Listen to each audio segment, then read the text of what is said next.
قل إن كنتم تحبون الله فاتبعوني يحببكم الله.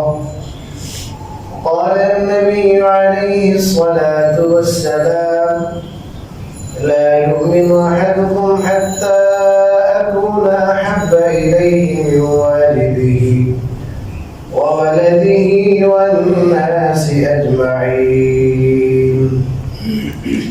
بلغ العلا بكماله كشف الدجى بجماله حسنت جميع خصاله صلوا عليه وآله. صلى الله على سيدنا ومولانا محمد وعلى آله وأصحابه وبارك وسلم. أستغفر الله الذي لا إله إلا هو الحي القيوم وأتوب إليه. ولا حول ولا قوة إلا بالله العلي العظيم. الحمد لله. আল্লাহ পাকের মেহেরবানি, যিনি আমাদেরকে সুস্থ সবল রেখেছেন এবং আমাদেরকে তার বিরাট হুকুম সালাতুল জুমা সেটি আদায় করার জন্য মসজিদে সমবেত হওয়ার তৌফিক দান করেছেন। আমরা সবাই দিল থেকে শুকরিয়া আদায় করি।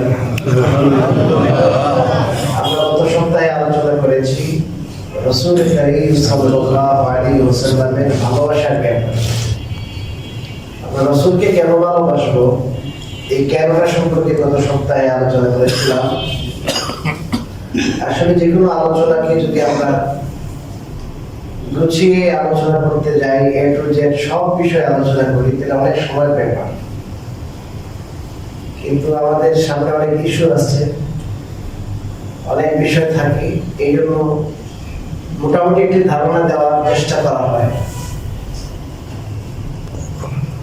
ওলামায়ে কেরামের সুহবত থেকে এবং ওলামায়ে কেরামের তত্ত্বাবধানে যখন হক্কানি ওলামায়ে কেরামের কিতাবাদি অধ্যয়ন করা হয়, তখন এই বিষয়ে ব্যাপক ধারণা লাভ হয়। আজকে আমরা আলোচনা করব রাসূল কারীম সাল্লাল্লাহু আলাইহি ওয়াসাল্লামের যে ভালোবাসা, এটার পরিমাণ কতটুকু হওয়া উচিত। সবাই সবাইকে ভালোবাসি আমরা, মানুষ মানুষকে ভালোবাসে, মানুষ আল্লাহর সৃষ্টি, সবই আল্লাহর সৃষ্টি, সৃষ্টির প্রতি আপনার একটা ভালোবাসা আছে। আপনি পিঁপড়াকেও ভালোবাসতে হবে, অন্যায়ভাবে পিঁপড়াকে মারতে পারবেন না। মনে করেন আপনি হেঁটে যাচ্ছেন, একটা পিঁপড়া দেখছেন, কত দূরে বাইরে জায়েজ নাই। এটা যদি আপনার ক্ষতি না করে, সে তার রাস্তায় যাচ্ছে, আপনি তাকে মারতে পারবেন না। ন্যায় অন্যায় আছে, অন্যায়ভাবে মারা যাবে না। আপনি একদম করেন, ও আরেকদম করে, এবং আরেকদম করে, এবং সবাই সরে যান, সবাই অন্যায় করেছে এমন না। এবং কতটুকু অন্যায় করেছে সেটাও দেখা নেই, এবং যেই অপরাধ সে করেছে এটা প্রমাণিত হয়েছে কিনা ওটাও দেখা নাই। এই যে বাজারে চোর চোর বলছে, এখন সবাই আসলে চুরি করেছে কিনা ওটা দেখে না, সবাই বাজারে পিঠে কি খুশি যাবে। একজনে বললো কালকে দেখলাম যে আমি আবেগ তাড়িত হয়ে মারছি। আবেগের ছুটিকে মারা যায় আছে। ওই যে শিক্ষকদেরকে আমরা বলি, বিশেষ করে যারা ছোট ছেলেদেরকে, ছোট মেয়েদেরকে পড়ায়, ওদেরকে টিচ দেওয়া অনেক কঠিন। একসাথে 50 জন 100 জন, ওই যে নুরানি পড়ায় না, মাদ্রাসায় নুরানি পড়ায়, এই ছোট ছোট বাচ্চা 5, 6, 7, 8 বছর তো দুষ্ট থাকে, কারণ বুঝ হয় না। এখন যখন এতগুলো একত্র হবে, এই পরিমাণ মানে দুষ্ট ছেলে মেয়ে, এর মধ্যে তো আপনার ম্যাক্সিমাম মনে করেন ছোট, এর মাঝে মনে করেন 3 ভাগের 1 ভাগ ধরেন, একটু সন্দেহ ধরেন, আর বাকি তো মনে করেন মানে 2-4 জন ধরে আপনার ঘর করে না। একজন টিচারের সামনে যখন এতগুলো যাবে, তখন তার মেজাজটা একটু কি থাকবে বলেন, খারাপ থাকবে না? টেম্পারেচার থাকবে, গরম থাকবে। কিন্তু আমরা বলি যে আপনাকে মারা, আপনি যদি প্রহার করেন কতটুকু করবেন, আপনি চেষ্টা করবেন, প্রহার করবেন না, মারবেন না, উৎসাহ দিবেন। আমি কালকেও বলেছি, উৎসাহ দিবেন, মারবেন না। তাও যদি বেশি আপনার ভাগ্য হন তাহলে মারবেন কতটুকু, তার শরীরে দাগ পড়বে না। সেজন্য একটু ভয় পায় যে না, আমি যদি কাউকে মারি, আমি যদি বেয়াদবি করি, উচ্ছৃঙ্খলা করি, বিশৃঙ্খলা করি, তাহলে তো আমাকে মাইর দেওয়া হবে। এইটা ভয় সৃষ্টি করার জন্য কারণ মাথায় যদি কি থাকে, রাগ থাকে, আপনি বাবা, আপনি সন্তানকে মারবেন, আপনার মাথায় রাগ, এই রাগের জন্য কিন্তু অনেক কিছু করে দেবেন, ঠিক না? কিল খুশি দেওয়া দেবেন, হাতে যা পায় সেটা দিয়ে বাইর দিন। ওই মা বিশেষ করে ঘরের মধ্যে থাকে তো, দু চারটা থাকলে একসাথে কিন্তু অনেক গরম হয়ে যায় মাথা। তখন এই যে রাগের ছুটে যখন আপনি মারলেন, সেটার মধ্যে অতিরঞ্জিত হওয়ার সম্ভাবনা বেশি, সেটা জায়েজ নাই। আপন ছেলেকে, আপন মেয়েকেও এবং আপন স্টুডেন্ট যে আছে তাকে আপনি শিক্ষা দিচ্ছেন, আপনার কাছে আমি আমানত দিয়েছি, বলছে যে হুজুর আপনি কি দিতে পারেন, মাইক দিতে পারেন, সমস্যা নেই, এটাকে মানুষ করে দেওয়ার দায়িত্ব আপনার। মাওলানা হাকিমুল্লাহ তাশরিফি থানভীর মধ্যে বলেছেন যে আপনার মাথায় এখন রাগ চেপে বসেছে, আপনি মাইক দিবেন না। এখন আপনার মাথা যখন ঠান্ডা হবে তখন দেখবেন যে সে অপরাধ কতটুকু করেছে, এই অপরাধের শাস্তি কতটুকু সে পাবে। এবং এই ছেলেকে আসলে মাইক দেওয়ার উদ্দেশ্য না, তাকে সংশোধন উদ্দেশ্য। কি উদ্দেশ্য বলেন? সংশোধন। তো এখন তাকে যদি সংশোধন করতে হয়, তাকে কি মাইক দিলে ভালো হবে না একটু বকা দিলে ভালো হবে? আর মাইক যদি দিতে হয় কতটুকু দেওয়া লাগবে, সেই পরিমাণটা আপনি নির্ধারণ করবেন ঠান্ডা মাথা। তারপরে কৃত্রিম রাগ, এখন তো আপনি ফুল কি ঠান্ডা মাথা, কৃত্রিম রাগ বলছেন, যেটা রাগ তৈরি করে আর কি, তাকে বোঝানো যে আমি খুব রাগান্বিত। কৃত্রিম ভাবে রাগ তৈরি করে তাকে আপনি বকাঝকা করেন বা একটু শাসন করেন, কিন্তু রাগের মাথায় শাসন করলে সেখানে বাড়াবাড়ির কি থাকে, 100% সম্ভাবনা থাকে। কথা বলছেন? এবং পাশে আশেপাশে যা বাইরে বাইরে দিতে এমন মা বাবা আছে, হাত তো বাইকে লাগে আছে না? আর মনে করেন আপনার দুইজনে আপনার কি করছে, ঝগড়া করছে, আইসা এক পক্ষের কথা শুনেই বসছে, আরেকজনকে শুরু করে, আরে যখন রক্ত দেখছে না, আম্মু আমার কি রক্ত বাইর করে দিয়েছে, হুজুর আমাকে রক্ত বাইর করে দিয়েছে, তাহলে আপনি তো দেখেনি রক্ত কিভাবে বাইর হয়েছে। হাদিসের মধ্যে আসছে, দেখেন ঘটনা দেখেন, রাসূল করিম সাল্লাল্লাহু আলাইহি ওয়াসাল্লামের কাছে একজন আসছে, হুজুর যে দেখেন আমার দাঁত কি বের হয়েছে, আমার দাঁত উঠে ফেলেছে, দাঁত ভেঙে গেছে, তার দাঁত আপন জায়গাতেই সরে আসছে। কথা বুঝলেন না? রাসূল সাল্লাল্লাহু রাগ, ওই সময় রাগ করেন না, রাসূল সাল্লাল্লাহু ইনসাফওয়ালা ছিলেন। কি ব্যাপার? এখন দুইজন আসছে, বিষয়টা হলো কি, একজন লোককে হাত কামড়ায় সে খেয়ে ফেলবে, বুঝলেন কথা? এখন যখন হাত কামড়ায় খেয়ে ফেলতেছে, ও টান দিছে না, হাত টান দিছে আর কি হয়ে গেছে বলেন, দাঁত ছড়িয়ে আসছে। অপরাধটা হলো বেশি, যে কামড়া দিয়েছে। রাসূল বললেন তুমি তো উটের মতো ছিলে, তুমি তো একটা হাইওয়ান জানোয়ারের মতো, তুমি কি করছো, তুমি কামড় দিচ্ছ তাকে, বুঝলেন না? অপরাধ তো আপনাকে শুনতে হবে যে কি অপরাধ করছে, কতটুকু করেছে, সেটা প্রমাণিত হতে হবে, তারপরে বিচার। এটা হলো মব জাস্টিস, জায়েজ নাই। মব জাস্টিস বুঝেন? মানে বিচারিক ক্ষমতা যাকে দেওয়া হয়েছে সে বিচার করবে, আপনি নিজের হাতে বিচার তুলে দিবেন। আমাদের দেশে তো এটাই বেশি চলে, আমার মারছে, আমি যদি কি আমার গালি দিছে, যেখানে পাবো তাকে দেখে যাবো।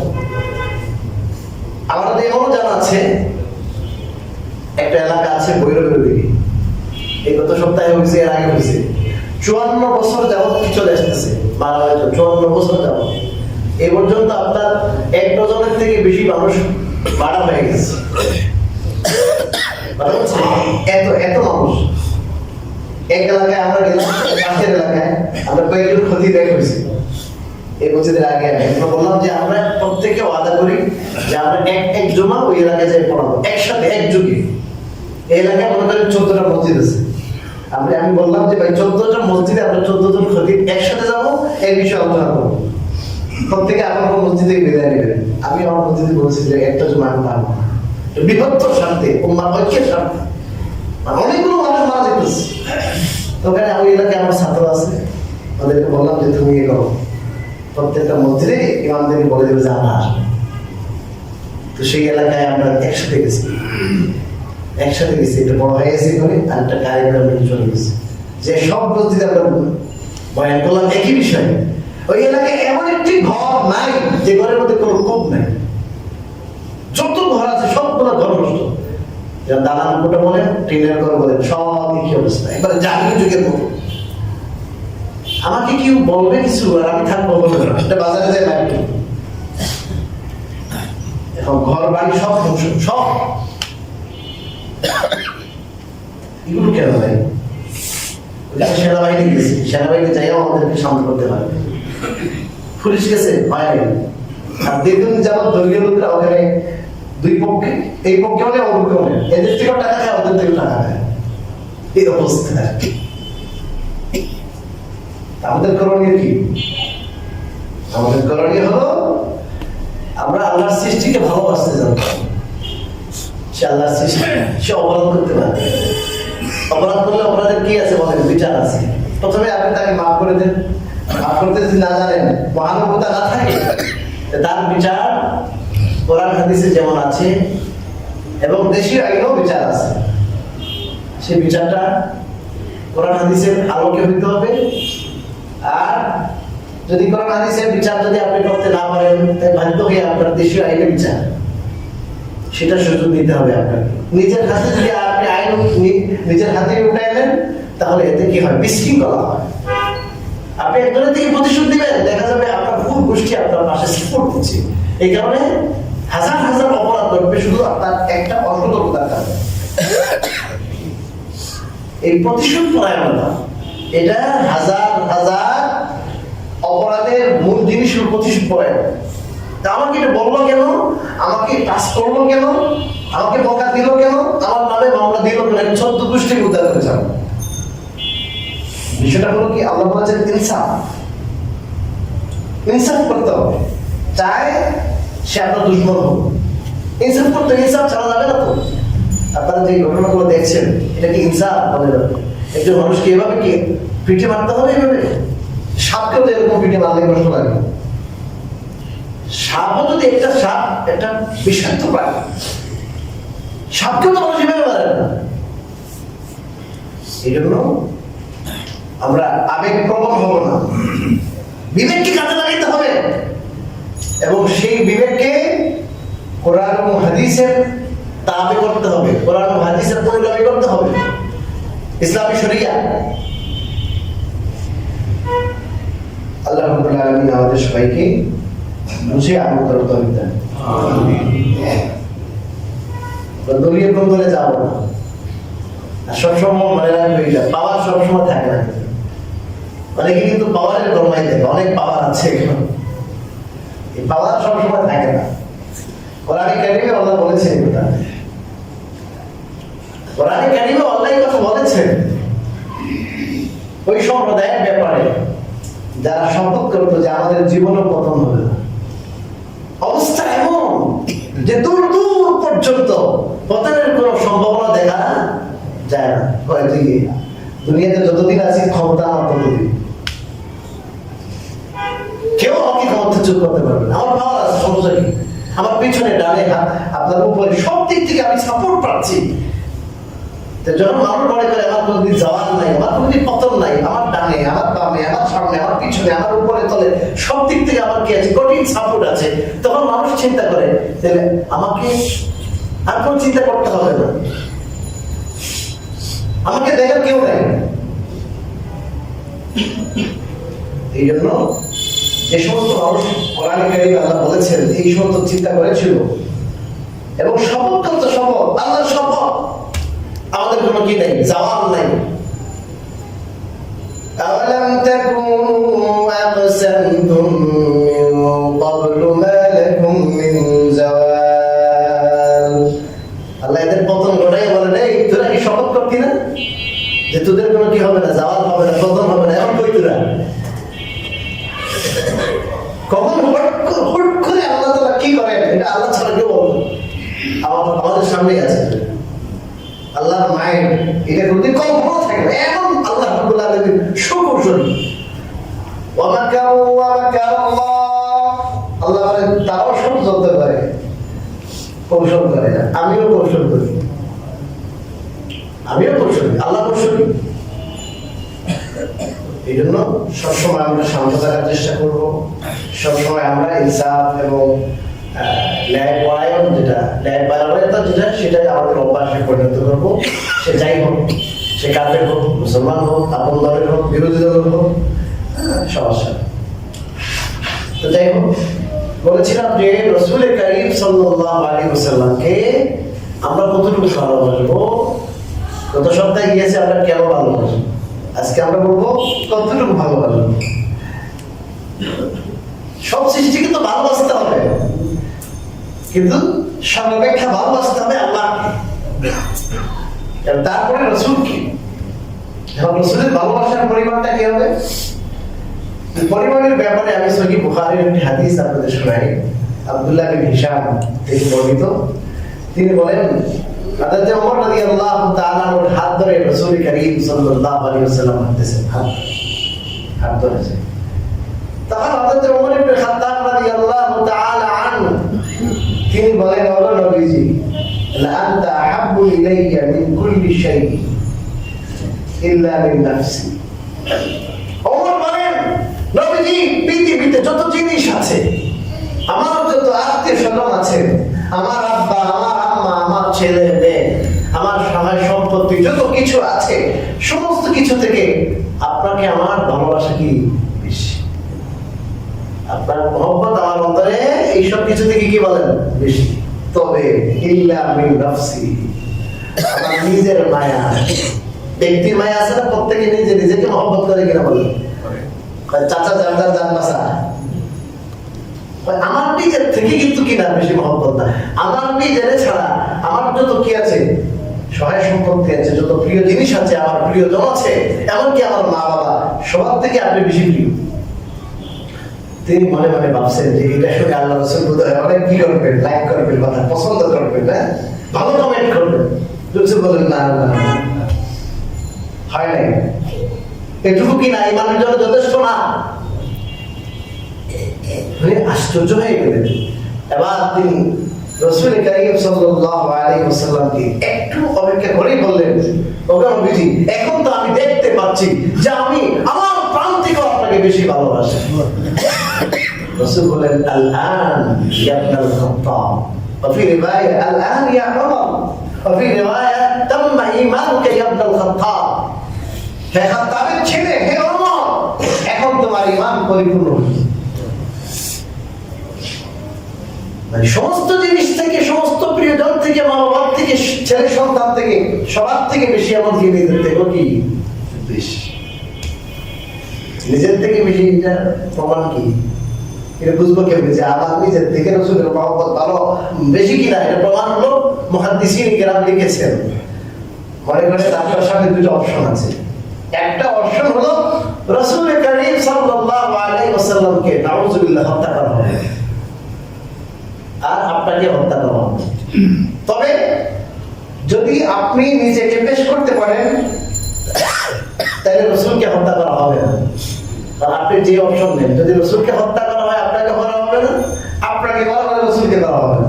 এখন যদি আপনি স্বেচ্ছায় নির্দ্বিধায় যদি বলতে পারেন, আরে আমারে কেটে ফেলেন, আমারে মেরে ফেলেন, আমার নবীজিকে আপনি দিনতে ছেড়ে দেন, তাহলে আপনার জান থেকে, আপনার প্রাণ থেকে রাসূলের ভালোবাসা কি বেশি। নিজে যে চিন্তা করেন, এমন সিচুয়েশন যদি হয়, আমি নিজেকে কি রাসূলুল্লাহ সাল্লাল্লাহু আলাইহি ওয়াসাল্লামের পরিবর্তে নিজেকে বিলিয়ে দিতে পারবো কিনা, নিজেকে উৎসর্গ করতে পারবো কিনা? যদি পারি তাহলে ঈমান ঠিক আছে। তো রাসূলুল্লাহ সাল্লাল্লাহু আলাইহি ওয়াসাল্লামের একটা সাধারণ থেকে সাধারণ সুন্নাত, সেটাও কিন্তু আমরা নিজের স্বার্থের কারণে, পরিবারের কারণে ওইটাই আমরা বাদ দিয়ে দিই। সাধারণ কি বলে না কেন সুন্নাত, এটাতে কোনো কি নাই, কষ্ট নাই। একটা পিঁপড়ার মতো কি হবে না, পিঁপড়ায় কামড় দিলে যেমন কষ্ট, তেমন কষ্ট নাই। একটা সুন্নত, সেই সুন্নতই পালন করতে পারি না। আর এরকম আত্ম আপনার নিজেকে দিয়ে দেওয়া, আত্ম বিলিয়ে দেওয়া, আত্ম উৎসর্গ করা, এত সহজ বলা তো যায়। সামনে আসবে তখন না দেখবে সাহাবীকে ফাঁসি দিবে, ফাঁসির কাস্টে ঝুলাবে, বলে তোমাকে এক্ষুনি ছেড়ে দিব, এক্ষুনি ছেড়ে দিব। তুমি শুধু এটা বলো যে এই জায়গায়, শুধু মুখে বলবা আর কি, যে এই জায়গায় তোমার পরিবর্তে কে রাসূল সাল্লাল্লাহু আলাইহি ওয়াসাল্লামকে ফাঁসি দেয়া হবে? আসলে হবে না। তুমি শুধু মুখ দিয়ে কথা বলো। উনি বলেন, আরে তুমি বলো কি? তুমি কি বললা? আমার পরিবর্তে রাসূলকে ফাঁসি দেয়া হবে, এটা হতে পারবে না। এমনকি রাসূল কারীম সাল্লাল্লাহু আলাইহি ওয়াসাল্লামের পায়ের নিচে একটা কাঁটা বিঁধবে, এটাও আমি মেনে নিতে পারি না। চিন্তা করেছেন কি পরিমাণ ভালোবাসা? একজন সাহাবী রাসূলের কাছে ইন্তেকালের পরে আল্লাহর কাছে দোয়া করতেছে, ওয়া আল্লাহ, এতদিন পর্যন্ত আমি আমার এই দুইটি চক্ষু দ্বারা, নয়নের দ্বারা আল্লাহর রাসূলকে আমি দেখেছি, আর রাসূলুল্লাহ সাল্লাল্লাহু আলাইহি ওয়াসাল্লামের ইন্তেকাল হয়ে গিয়েছে, আমি দুই চোখ দ্বারা রাসূলকে দেখতে পারবো না। অতএব আল্লাহ, আপনি আমাকে অন্ধ করে ফেলেন, এই দুইটা চোখ দ্বারা আমি আর দুনিয়াতে তো কিছুই না দেখি। আল্লাহ রাসূলের ওই সাহাবী অন্ধ হয়ে গেছে, ইচ্ছাকৃতভাবে অন্ধত্বকে বরণ করেছেন। আপনারা অনেক কিছু মনে মনে বলতে পারেন, কিন্তু মহব্বতের বিষয় কিন্তু আলাদা, প্রেম ভালোবাসার বিষয় কিন্তু কি আলাদা। অনেক কিছু প্রশ্ন আসবে, প্রেম ভালোবাসা কোনো প্রশ্ন মানে না। এটা ছিল সাহাবাদের কি ভালোবাসা, সাহাবাদের প্রেম, এটা ছিল সাহাবাদের প্রেম ভালোবাসা। কোরআনে কারীমে আল্লাহ রাব্বুল আলামিন, আল্লাহ আল্লাহর রাসূলের ভালোবাসা, আল্লাহর রাস্তায় জিহাদ, আল্লাহর রাস্তায় আপনার নিজের জানমালকে বিলিয়ে দেওয়ার ভালোবাসা যেটা, সেটা কি পরিমাণ হওয়া উচিত, সেটা আল্লাহ কোরআনে কারীমে সূরা তাওবার 24তম আয়াতে বলেছেন। قُلْ إِنْ كَانَ آبَاؤُكُمْ وَأَبْنَاؤُكُمْ وَإِخْوَانُكُمْ وَأَزْوَاجُكُمْ وَعَشِيرَتُكُمْ وَأَمْوَالٌ اقْتَرَفْتُمُوهَا وَتِجَارَةٌ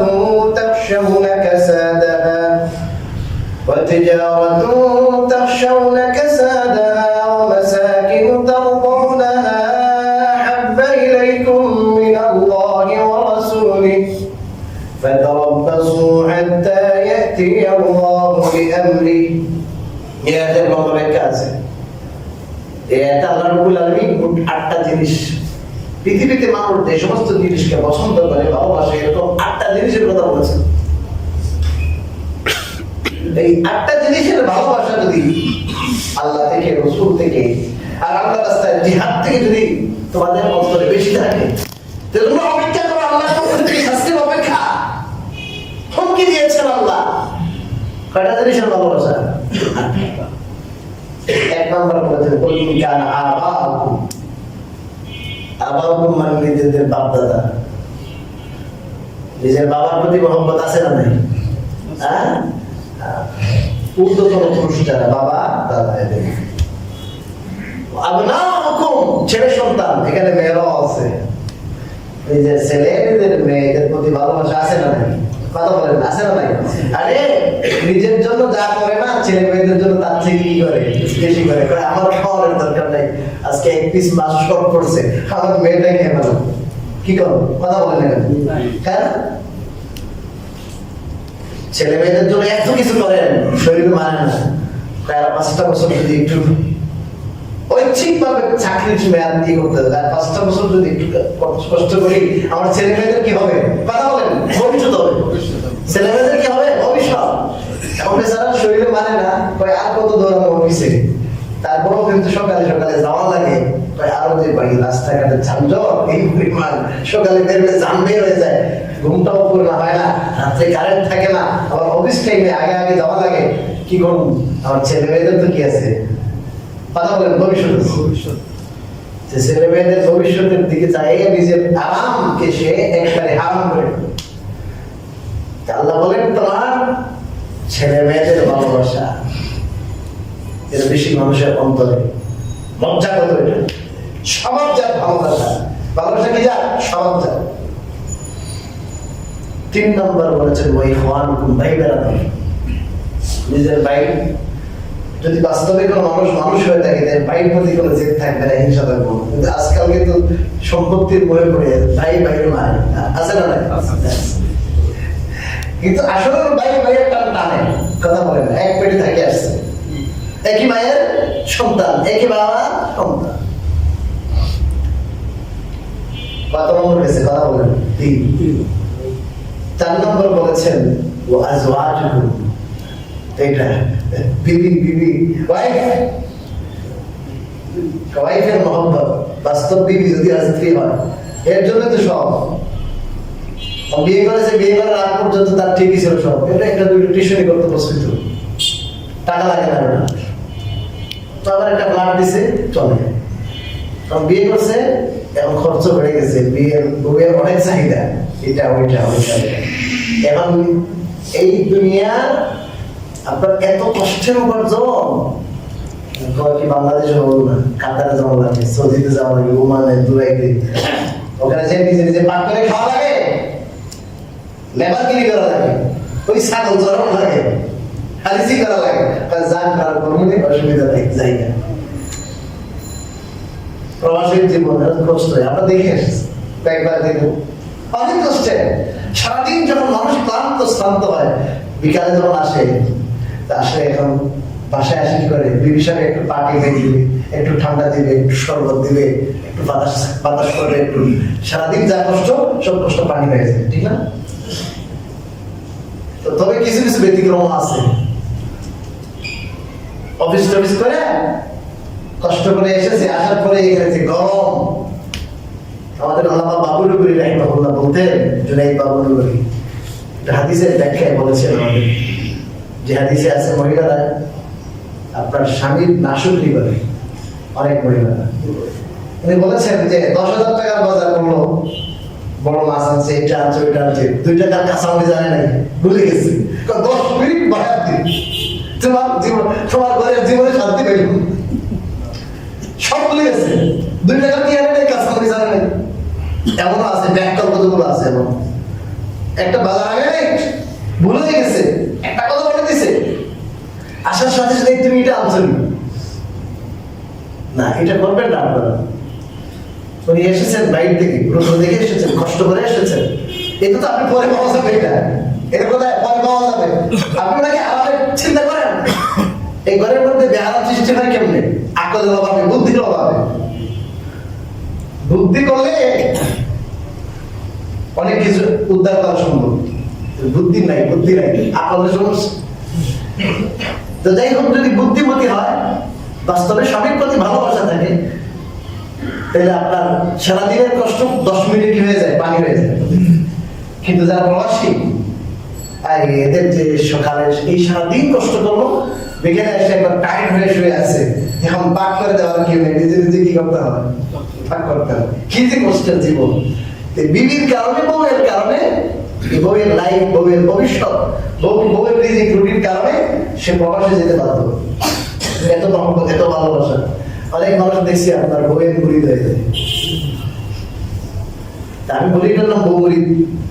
বউয়ের ভালোবাসা ভালো, অতি ভালোবাসা ভালো না। স্বাভাবিক মানুষের যে এক্সপিরিয়েন্স আছে, কথা বলছেন,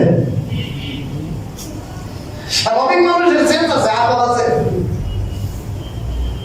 এখন দেখা যায় যে এখন এই আকলে পেশাব করে যে শয়তানে যখন আকলে পেশাব করে, তখন কিছু ভালো লাগে না, শুধু উল্টাটা দেয়। বউয়ের কবুল দিতে জানি নাকি, ভাই তোমার মারে এত সেবা করা কি দরকার? ভাই আর দুইটা আছে না, হ্যাঁ, তোমার মারে এত সাপোর্ট দেওয়া দরকার। এখন মায়ের খেদমত ভালো লাগে না, বুঝলেন না? ভাই একটারে দেখে, বোন দুইটারে দেখে, ভালো, স্বামীটা ভালো। এখন তোমার লাইফ আছে না, একটা ডিপোজিট করো, মাসে মাসে এত টাকা কি রাখো, জমা রাখো, তোমার নিজের ভবিষ্যৎ আছে। এরকম দেখা যায় এই পরিবারের মধ্যে কি লাগায়, দরবার লাগাই দিয়েছে, ধ্যান লাগাই দিয়েছে, তাই কি রে, কি একটা কি আনলাম, বোমা আনলাম, আনার পরে ঘরের মধ্যে জামালে ঢুকে গেছি, আছে না? নাই, এটা খুব বুদ্ধি রে। কি বুদ্ধিটা? খুব বুদ্ধি, এটা সুবুদ্ধি না। এই জামাই এত এত আপনাকে কি করে আদর করছে, এত টাকা পয়সা কামাই করতেছে, আপনাকে আপনার সেফটি সবকিছু হচ্ছে। এই জামাইটা কি আসমান থেকে পড়ে এসে জুড়ে পড়ছে?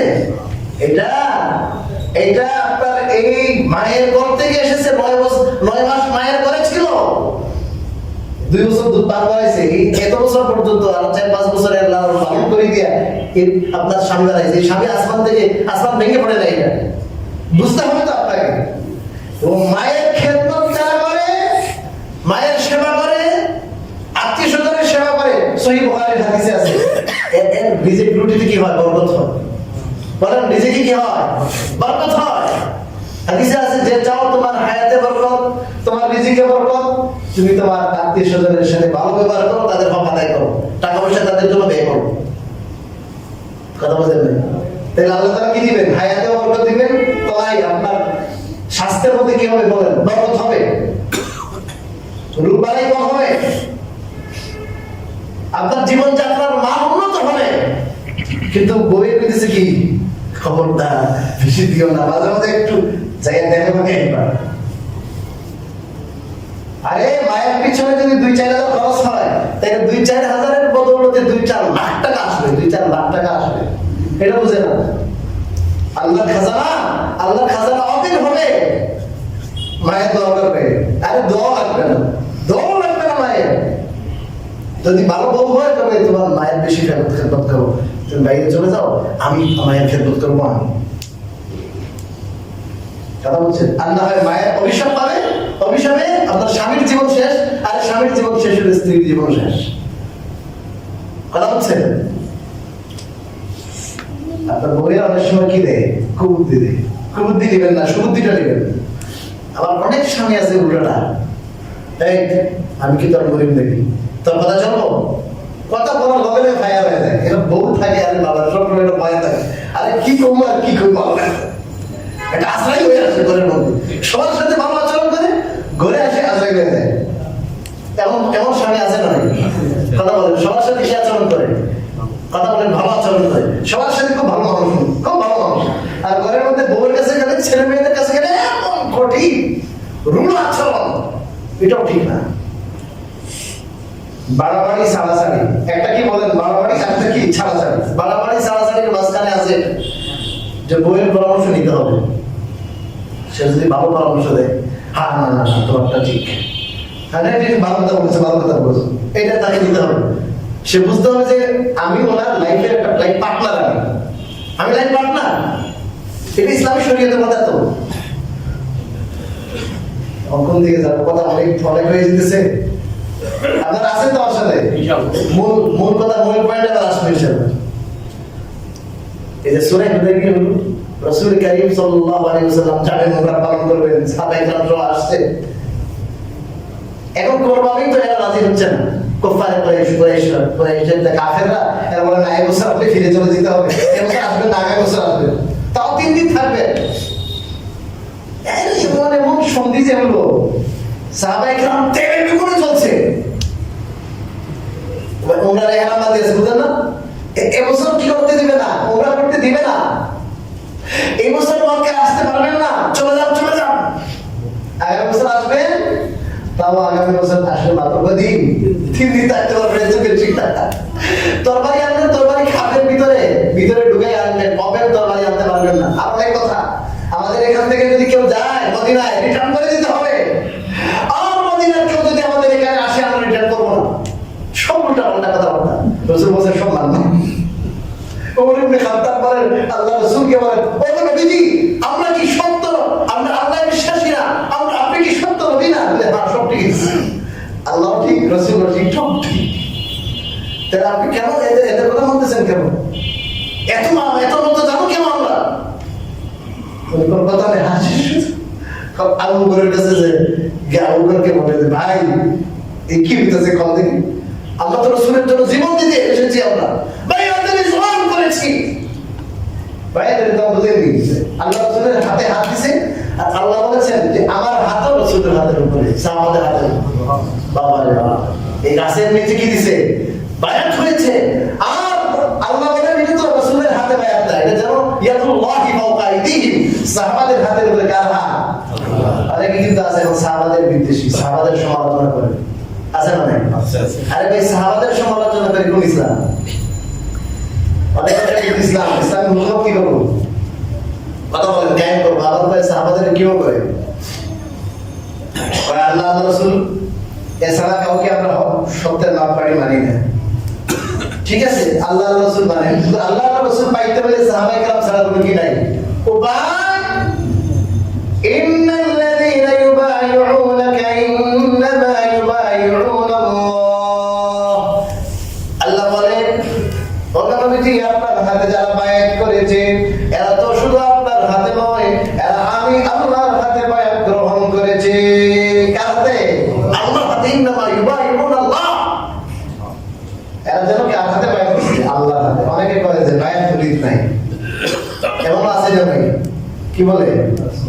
মুরিদ, আর কতগুলো আছে বায়াত মুরিদ, লাইন তরিকত নাই, তবে শরীয়ত নেই। ভণ্ডামি ছাড়া নামাজ পূজার খবর নাই, আর শুধু তরিকত তরিকত ভণ্ডামি। আর কতগুলো আছে এরা বিয়ে করে বায়াত মুরিদ কিছু নাই। বায়াত মুরিদ, আরে বায়াত মুরিদ আছে, কোরআনে কারীমে আছে বায়াতের কথা, মুরিদের কথা কোরআনে কারীমে সূরা মুতাহাতে আছে, সূরা ফাতিহার মধ্যে আছে, সহিহ বুখারীতে আছে। কিন্তু এর মধ্যে বেশ বেদাত আছে। পীর মুরিদের নামে অনেক ভণ্ডামি আছে না নাই? অনেক ভণ্ডামি আছে পীর মুরিদের নামে। এই ভণ্ডামি মুক্ত পীর মুরিদি কোরআনও আছে, হাদিসও আছে। আর ভণ্ডামি যুক্ত পীর মুরিদি কোরআন হাদিসে নাই। মাজারের মধ্যে গাঁজা খায়, ইয়াবা, মাজারের মধ্যে আপনার ফিরে ফিরে আছে না নাই? সব ছেলে মেয়ে সব চলতেছে ফিরের নামে। শাহজালাল আসছেন কেন? শাহজালাল এসেছেন তাওহীদ প্রতিষ্ঠা করার জন্য। গণ গোবিন্দের হুকুমত খতম করে আল্লাহর হুকুমত প্রতিষ্ঠা করেছেন। মানুষকে কি বানাইছেন? মুসলমান বানাইছেন। শাহজালালের এত মহব্বত, তো শাহজালাল এসেছেন আল্লাহর তাওহীদ কায়েম করেছেন। শাহজালাল এসেছে আপনার কি করেছেন? নামাজ কায়েম করেছেন। তোমাদের নামাজ লাগে না, রোজাও লাগে না, আর গান বাজনা মারিফতি শেয়ার কবিতা বলো। আলহামদুলিল্লাহ এখন এগুলো বন্ধ হয়ে যেতেছে। তবে সতর্ক থাকতে হবে, সতর্ক থাকতে হবে। বাজার ভাঙতেছে অনেকগুলো রোগী, কি করতেছে? বাজার ভাঙে। আমার মনে হয় এখানে কিছু ষড়যন্ত্র আছে, কিছু কিছু ক্ষেত্রে, সব ক্ষেত্রে না। কবর পাকা দেওয়া হাদিসে নিষেধ আসছে। কবর কি দেওয়া যাবে না? পাকা করা যাবে না। কিন্তু এক জায়গায় কবর পাকা হয়ে আসছে আগের থেকে, এই জায়গায় যদি আপনি ভাঙতে যান, আপনি ভাঙিয়ে যতটুকু কি করবেন, আপনি শুধরাবেন, এর চেয়ে আরো অনেক বড় সমস্যার সৃষ্টি যদি হয়ে যায়, তখন আপনাকে কি করতে হবে? অফ থাকতে হবে, এবং সেটাকে আপনার হুকুমতের হাতে দিতে হবে, দোয়া করতে হবে, চেষ্টা করতে হবে, যাতে করে হুকুমত যারা চালায় এরা যদি কি হয়ে যায়, ইসলাম চায়, এরা যদি রাষ্ট্রীয়ভাবে ইসলাম চায়, তখন তারা যদি কোনো কিছু করে সেখানে ফিতনা হবে না, সেখানে ফিতনার কোনো কি নাই, আশঙ্কা নাই। আর আপনি এমন কাজ করবেন যে কাজটা করার পর যার হাতে কি আছে, ক্ষমতা আছে, তা আপনি যদি সে করতে যান, আবার যদি ক্ষমতার পালাবদল হয়, আবার এমন কেউ আসে যে আপনার এই মাজার, এই ধরনের আপনার বাজারের মধ্যে সে আগের থেকে আরো কি করবে, আরো মজবুত কি বানাবে, খবর বানাবে, তাহলে লাভ কি হলো? আপনাকে চেষ্টা করতে হবে যারা বাজার পূজারী আছে, এই বাজার পূজারীদেরকে ঠিক করতে হবে, এদেরকে বুঝাইতে হবে যে তোমরা বাজার পূজা কেন করো। তোমরা শাহজালাল এসেছেন আল্লাহ পূজারী বানানোর জন্য, বাজার পূজারী করার জন্য। শাহজালাল আসে নাই। অনেকে আছে, আমি দেখেছি চট্টগ্রাম থেকে আমরা যখন যেতাম, বুঝছেন, রাস্তার মধ্যে আপনার 12 ঘন্টা 10 ঘন্টার সফর, কই যাবেন আপনি? কই শাহজালাল বাবার কাছে যাইতেছে। ব্যবসা কিছুর বাবা না, ব্যবসা ভালো দেখতেছে না, বাবার কাছে গেলে ওখানে জিয়ারত করলে কি হয়ে যাবে ব্যবসা। কেউ আছে সন্তানাদি হয় না হুজুর, বাবার কাছে গেলে বোধহয় শুনলাম আর কি, এখানে গেলে বাবা শাহজালাল এখানে গেলে কি হয়ে যায়? আরে বাবা শাহজালাল নিজেরই সন্তান নাই, আপনার দীর্ঘ সন্তান বাবার কাছে। শাহজালালের সন্তান দিতে পারে? শাহজালাল নদী এমনই পীর ছিলেন, অনেক বড় পীর, অনেক বড় কারামতওয়ালা, অস্বীকার করার কোনো সুযোগ নাই। কিন্তু শাহজালাল নয়, খুদ রাসূল করিম সাল্লাল্লাহু আলাইহি ওয়াসাল্লামের হাতেও ছেলে মেয়ে দেওয়ার কোনো ক্ষমতা আল্লাহ দেন নাই। এটা বুঝতে হবে। এই লম্বা লম্বা চুল, উকুলে ভরা লম্বা লম্বা চুল, আর আপনার কি ধরনের মারিফতি গজল গাইতেছে, গানটা টানে। আমরা এই সমস্ত পবিত্র পবিত্রতা বুজুর্গানে দ্বীনের মাজারের মাঝে যে সমস্ত কুফর, যে সমস্ত শিরক হচ্ছে, হারাম কাজ হচ্ছে, অবিলম্বে যারা ক্ষমতায় আছে তাদেরকে বলবো এগুলো বন্ধ করে, তাদেরকে বলবো। কিন্তু আমরা নিজেরা যদি করতে যাই একটু অসুবিধা আছে। কি আছে? অসুবিধা আছে। আমরা নিজেরা করতে যাবো। বাকি এই বাজারে বাজারে শিরক বন্ধ করার জন্য আমরা তৎপরতা চালাইতে হবে। যেমন আমাদের সিলেটে, সেখানে ওলামায়ে কেরাম, সমাজের বিশিষ্ট ব্যক্তিবর্গ, বিশিষ্ট সব দলের, এদের নিয়ে বড় টিম হয়েছে, কমিটি হয়েছে। সাধারণ এমনি তারা সেমিনার হয়ে গেছে। সাধারণ বাবা যখন শুনছে, ওই বাবারে এদের সাথে তো পারতাম না, সব দল এক হয়ে গেছে, এখন যদি কোনো আপনার আমাদের এখানে আসে তাহলে অসুবিধা হবে। আগের থেকে বলছে আমরা সব শিরক বেদাত এগুলো বাদ দিয়ে দিলাম। একটা চাপ, সামাজিক কি আছে বলেন, চাপ আছে। প্রত্যেক এলাকায় যেখানে যেখানে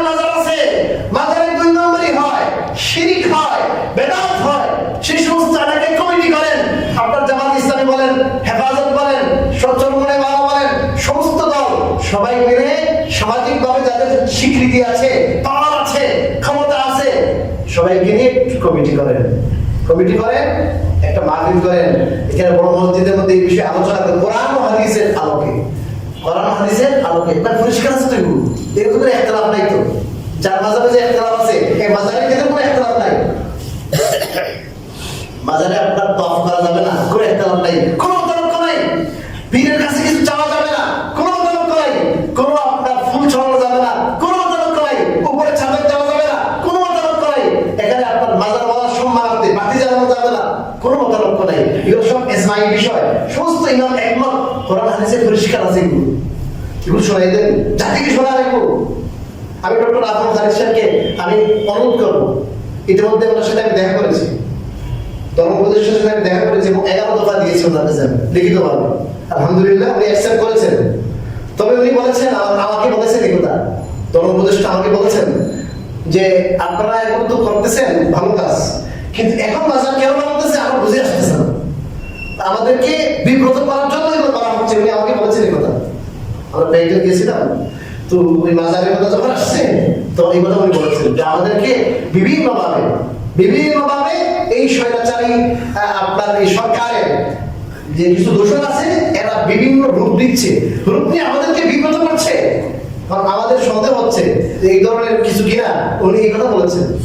বাকি আমি বলবো যে আপনাদের, আমি ওনাকে বলেছি যে আপনার লিমিটেড ক্ষমতা, কিছুদিনের জন্য আছেন, অন্তর্বর্তীকালীন সব ঠিক আছে, অন্য অনেক সংস্কার আনতেছেন না, যে সেই সংস্কারের সাথে এটাও একটা সংস্কার রাখেন, এটাও একটা রাখেন। দেশের সমস্ত তৌহিদি জামাতা আপনাদেরকে সাপোর্ট দিন ইনশাআল্লাহ, বলেন ঠিক কিনা? সমস্ত তৌহিদবাদী, শিরক বিরোধী, বেদাত বিরোধী তৌহিদি জনতা, অন্তত 90% বাংলাদেশের আপনার মানুষ এই সমস্ত শিরক বেদাত কি করে না বলেন? আমি তো মনে করি 90% প্লাস আছে। তো কেন এই 2% আর 5% 10% আপনার এই বেদাতি বন্ধ? এরা বলে আপনার মিছিল করে ঢাকা শহরে, এরা বলে পীর আউলিয়া দেশে ইসলামী আসছে, পীর আউলিয়ার সাথে বেয়াদবি মেনে নেব। এই পীর আউলিয়ার সাথে বেয়াদবি হয়েছে? আমরা তো বলেছি 360 আউলিয়া যে আমাদের সিলেটে, এদের কারণে তো আমরা মুসলমান হয়েছি। শাহ মাকদুম, শাহ কামাল, শাহ পরান, শাহ জালাল বড় বুজুর্গ, বাইজুল বুস্তামি বড় বুজুর্গ, এনারা তো যে মিশন নিয়ে আসছেন ইসলামের দ্বীনের, তাদেরকে আপনারা সম্মান জানাবেন কিভাবে? তাদের কবরকে পাকা করে, তাদের কবরে শিরিক করে, তারা তো তাদের রুহে আপনাদেরকে বলতে দিবে যে এই শিরিককে খতম করার জন্য, কুফরকে খতম করার জন্য, বেদাতকে খতম করার জন্য, আল্লাহর তাওহীদকে কায়েম করার জন্য, রাসূলের সুন্নাহকে কায়েম করার জন্য দেশ ছেড়ে এই দেশে আসলাম, আর এই দেশের মানুষ আমাদের সাথে এই আচরণ করতেছে। এদের মনে কষ্ট থাকবে, এদের রুহানি বদদুয়া পাবে। এরা বলেন ঠিক কিনা? এদের কিভাবে রুহানি কিভাবে বলেন বদদুয়া পাবে? মাল পায় না, মাল পাটি মাল ফয়সাবা। আমি বললাম ওই দিন শাহজালাল সাহেব রহমতুল্লাহ আলাইহির মাজারে, বড় ঠিক আছে আপনি হাত দিয়ে লাগো পাবেন, গভীর এত গভীর, ওদের পয়সা দিলে কি লাভ হবে আপনার? আপনি পয়সা মাদ্রাসায় দেন, পাশে মাদ্রাসা আছে সেটাতে দেন, পয়সা দেন আপনি কোথায় মসজিদে দেন, পয়সা দেন গরিবদেরকে দেন। এখানে পয়সা কাকে দিচ্ছেন? বাবার এখানে পয়সা দিলে কি হবে? ওনার তো পয়সা কি নেই, দরকার নেই। হ্যাঁ, ওরা ইসারে সওয়াবের জন্য, কিসের জন্য? ইসারে সওয়াব, সব পৌঁছার জন্য আপনি হাদিয়া দেন, দান করেন, খায়রাত করেন, মসজিদে দেন, এতিমদেরকে দেন। এই টাকা কেন দিবেন? আপনি সৌদি আরবে যদি থাকেন, সৌদি আরবে দেন। আপনি আমেরিকা আছেন, আমেরিকা আপনি কাউকে দান করেন, গোপনে রাত্রে 12টার সময়, রাত্রে 12টার সময় কাউকে আপনি কি করেন? দান করে দেন। আল্লাহ দেখবেন কিনা? এইটা শাহজালাল রহমতুল্লাহ সব বুঝবে কিনা? কিন্তু এই ডেকে দান করবেন কেন? এই ডেকে দান করলে সব ওরা খায় না। কারা খায়? এই বেদাতিরা। এই বেদাতিকে দেবেন কেন আপনারা? এই কমন সেন্সটুকু নাই যে শাহজালাল রহমতুল্লাহ 700 বছর আগে মারা গেছেন।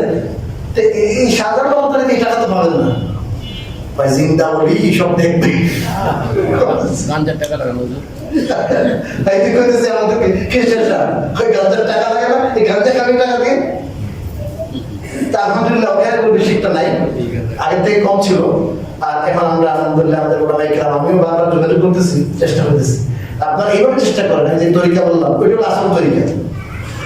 কারণ আমাদের রাজনীতি চলে গণতান্ত্রিক পদ্ধতিতে, যদিও গণতন্ত্র নাই, আর গণতন্ত্র ইসলাম সমর্থন করে না, কিন্তু বলছি আর কি, এখানে আপনার মানুষ যদি থাকে, মেজরিটি মানুষ থাকে, মানুষের যে একটা কি আছে, আপনার ধ্যান ধারণা আছে, হ্যাঁ, মানুষের যে রায় আছে, মানুষের যে অভিমত আছে, এইটা সরকার খুব ভালো করে মূল্যায়ন করবে। এই দেশের মেজরিটি মানুষ এটা চায় না, এটা বাদ। আপনার মানুষ জনমত সৃষ্টি করেন, কি সৃষ্টি করেন? জনমত সৃষ্টি করেন, এটা সরকারের চাপ হবে। হঠাৎ করে অন্ধকারে যায় কি করে সব ভাঙে চুন্দি দিয়ে গেলেন, এটা কি ভালো কাজ না? এটা কি না ভালো কাজ না। আল্লাহ রাব্বুল আলামিন আমাদেরকে বোঝার তৌফিক দান করুন। আমাদের কথাটা কিন্তু এখনো কি হয় নাই, শেষ হয়নি, কথাটা শেষ ফিনিশিং দিয়ে দেবে। বলেছিলাম স্ত্রীদের মহব্বত, এই ভালোবাসা, এটা কি ভালোবাসা? এটা ভালো, ওকে বেশি ভালোবাসা কি নয়, ভালো নয়। স্ত্রী যদি আপনার কি দেয়, বুদ্ধি দেয় যে আপনার কি কি করতে হবে, আপনার ভাই, আপনার মা, আপনার আত্মীয় স্বজন, তাদের সাথে কি করবেন না, ভালো সম্পর্ক রাখলে টাকা পয়সা খরচ করবেন না, সেটা কুবুদ্ধি, সেটা ভালো না। তো যাক, পরবর্তী আলোচনা ইনশাল্লাহ, আমরা এখন সময় কমে গেছে, আলোচনা আমরা করবো ইনশাল্লাহ